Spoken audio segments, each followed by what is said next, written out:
పౌలు గారి ద్వారా మాట్లాడుతున్నటువంటి మాట. మొదట ఆత్మానుసారంగా ఆరంభించినటువంటి మీ జీవితం ఇప్పుడు శరీరానుసారంగా బ్రతుకుతున్నారేంటి?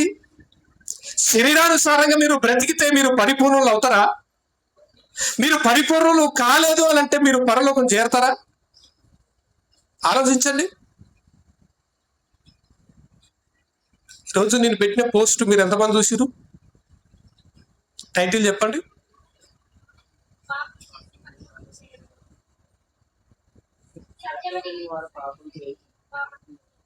ఇంకెవరు చూడలేదా? పాపము చేసి పరలోకానికి చేరతావా? సత్యం ఎరిగిన నీవు పాపము చేయొచ్చునా? ఇది మన పాఠానికి ఉన్నటువంటి టైటిల్. ఎంతకాలం ఇంకా పాపం చేస్తూ బ్రతుకుతావు? ఎంతకాలం కన్న తండ్రి యొక్క కన్నీరుని నువ్వు రప్పిస్తుంటావు? ఆయన కంట కన్నీరు రప్పించి నువ్వు క్షేమంగా ఉండగలుగుతావా? ఆలోచించండి. ఆయనే కన్నీరు పెట్టుకుంటే మన బ్రతుకులు ఎలా ఉంటాయి? మనిషి కంట్లో నుంచి కన్నీరు ఎప్పుడు వస్తుంది చెప్పండి? ఎప్పుడు వస్తుంది? మనల్ని ఎవరైనా బాధ పెడుతున్నప్పుడు, ఇబ్బంది పెడుతున్నప్పుడు, వాళ్ళని ఏమి చేయలేని పరిస్థితి మన దగ్గర ఉంటే, వాళ్ళని ఏ విధంగా మనం సరి చేయలేకపోతే, వాళ్ళని ఏ విధంగా సమాధానం మనం చెప్పుకోలేకపోయినప్పుడు, మనల్ని బాధ పెట్టేవారు బలవంతులైనప్పుడు, ఏమి చేయలేని నిస్సహాయ స్థితిలో ఉన్నటువంటి మనకు ఏమొస్తుంది తెలుసా? కంటిలో నుంచి కన్నీరు వస్తుంది. ఈరోజు దేవుడు కన్నీరు పెట్టుకుంటుందంటే ఆయన ఏమి చేయలేడనా? ఆయన చేత కదా మనల్ని ఏం చేయడానికి? ఆలోచించండి. మనమంటే బలహీనులు. మనకంటే బలవంతులైన వారు ఎవరైనా మనల్ని బాధ పెట్టినప్పుడు మనం ఏడుస్తాం, అంతేనా?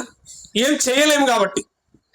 మనకంటే వాళ్ళు హోదాలో గొప్పవారు, శరీర బలములో వాళ్ళు గొప్పవారు, ధనములో గొప్పవారు, ఏ విధంగా చూసుకున్న వాళ్ళు అన్ని విషయాల్లో వారు బలవంతులుగా ఉన్నారు కాబట్టి మనం ఏమి చేయలేము వారిని.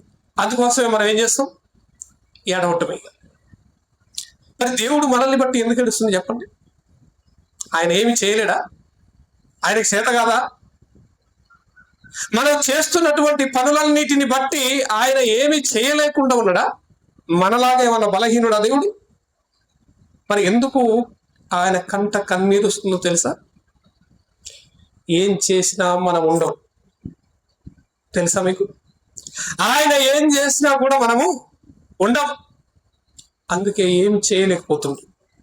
అందుకే సమయాన్ని ఇస్తున్నాడు, అందుకే ఆయుష్ని ఇస్తున్నాడు, అందుకే ఆరోగ్యం ఇస్తున్నాడు, అందుకే అవకాశాలని ఇస్తున్నాడు. మార్చుకుంటావేమో. ఆయన కన్నీరు ఒలికిస్తుంది అంటే ఒక్కసారి ఆయన ముఖం తిప్పుకుంటే అసలు మనం ఉండం, తెలుసా నీకు? మనం ఉండం. ఇక మట్టిగా మారిపోతాం మనం. ఒక మాట ఉంటుంది, ఇదే మాట బైబిల్ గ్రంథంలో, యోబు గ్రంథంలో అనుకుంటాను. ఏంటి ఆ మాట అంటే,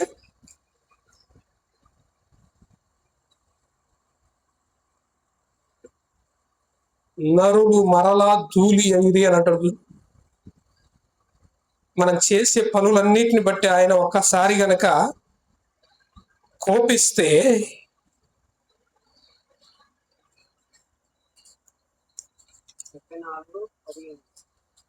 గ్రంథం ఏం గ్రంథమా?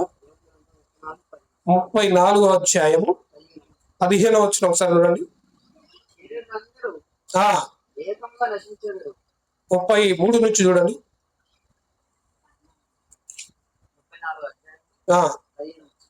14 నుంచి చూడండి. ఆయన తన మనసు తన మీదనే ఉంచుకొని ఎడల తన శ్వాస నిశ్వాసములను తన యొద్దకు తిరిగి తీసుకొని ఎడల శరీరులందరూ ఏకముగా నశించెదరు. నరులు ఏమైపోతారు? ఆలోచించిన ఈ మాట ఎంత గొప్ప మాట ఇది. ఏమన్నాడు? ఆయన తన మనసును తన మీదనే ఉంచుకొని ఎడల. అర్థమవుతుంది ఈ మాట? ఆయన మనసు ఎక్కడుంది ఇప్పుడు? ఎక్కడుంది? మన మీద ఉంది. ఆయన మనసు మన మీద ఉంది కాబట్టి మనం ఇంకా సజీవులంగా ఉన్నాం. ఆయన తన మనసు తన మీదకి తీసుకుంటే, ఆయన తన మనసు తన మీద ఉంచుకొని ఎడల తన శ్వాస నిశ్వాసములను, అంటే తన ఊపిరి, మనిషికి ఏమవుతుంది దేవుడు?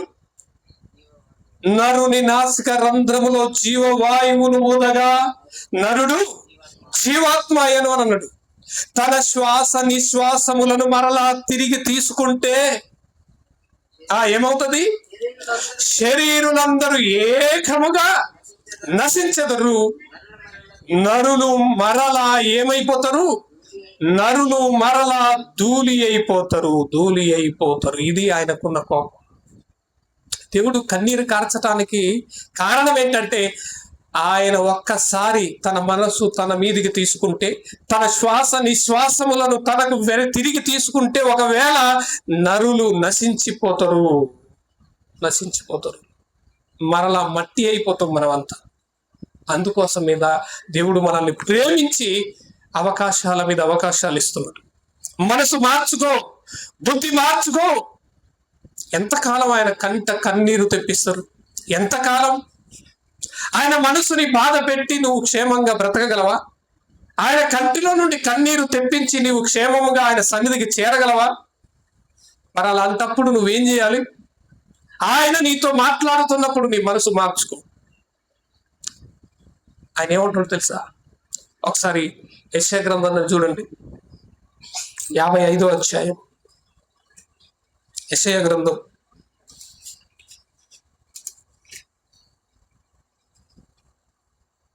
55వ అధ్యాయం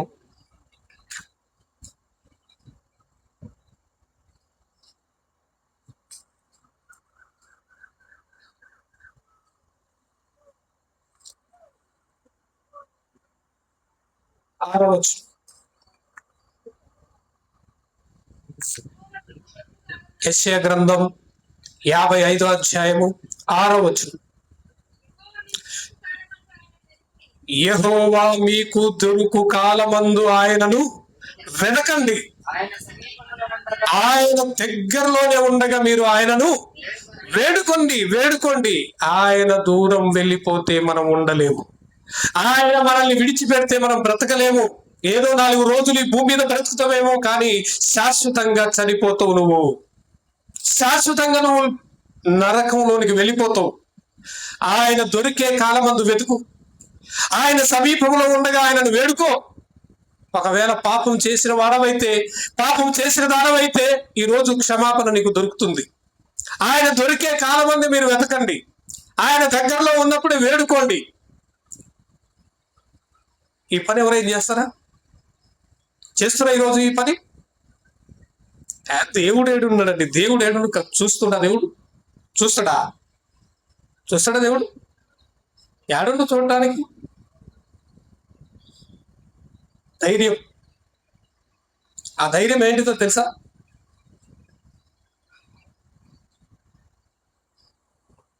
ప్రసంగి గ్రంథంలో అనుకుంటే ఒక మాట ఉంటుంది,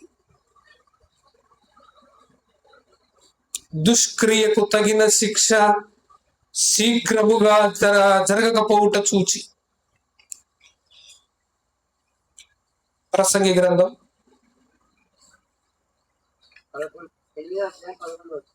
8వ అధ్యాయము 11వ వచనం. ప్రసంగి గ్రంథం 8వ అధ్యాయం 11వ వచనం.